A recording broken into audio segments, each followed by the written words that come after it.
Assalamualaikum warahmatullahi wabarakatuh.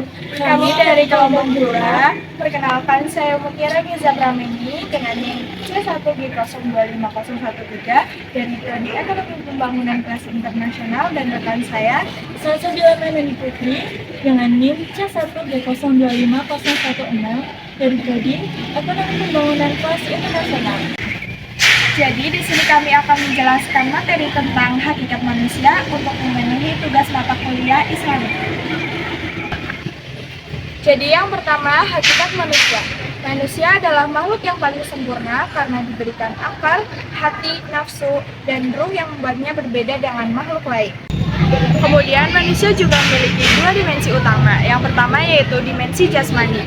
Dimensi jasmani meliputi aspek biologis atau fisik yang berasal dari tanah. Yang kedua dimensi rohani, yaitu meliputi aspek ruh atau jiwa yang berasal dari Allah SWT. Yang pertama, hakikat manusia. Manusia adalah ciptaan Allah SWT yang paling sempurna karena manusia diberikan akal, hati, nafsu, dan ruh yang membedakan dengan makhluk lain. Kemudian manusia juga memiliki dua dimensi utama. Yang pertama yaitu dimensi jasmani. Dimensi jasmani meliputi aspek biologis atau fisik yang berasal dari tanah.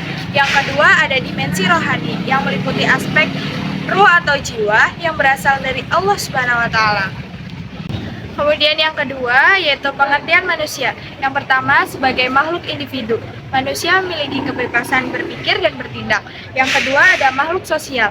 Manusia hidup berinteraksi dengan manusia lain. Yang ketiga ada makhluk biologis, yaitu memiliki kebutuhan fisik dan naluri. Kemudian ada proses penciptaan manusia.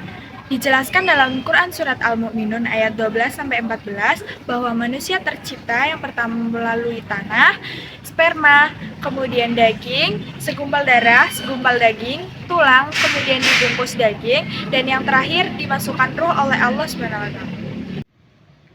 Lalu yang selanjutnya adalah tanggung jawab manusia di dalam Islam. Jadi, tanggung jawab manusia di dalam Islam ini ada dua.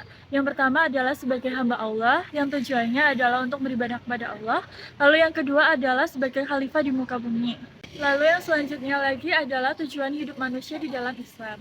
Jadi tujuan hidup manusia di dalam Islam ini dibagi menjadi dua. Yang pertama adalah sebagai hamba Allah, yang tujuan hidupnya adalah untuk beribadah kepada Allah.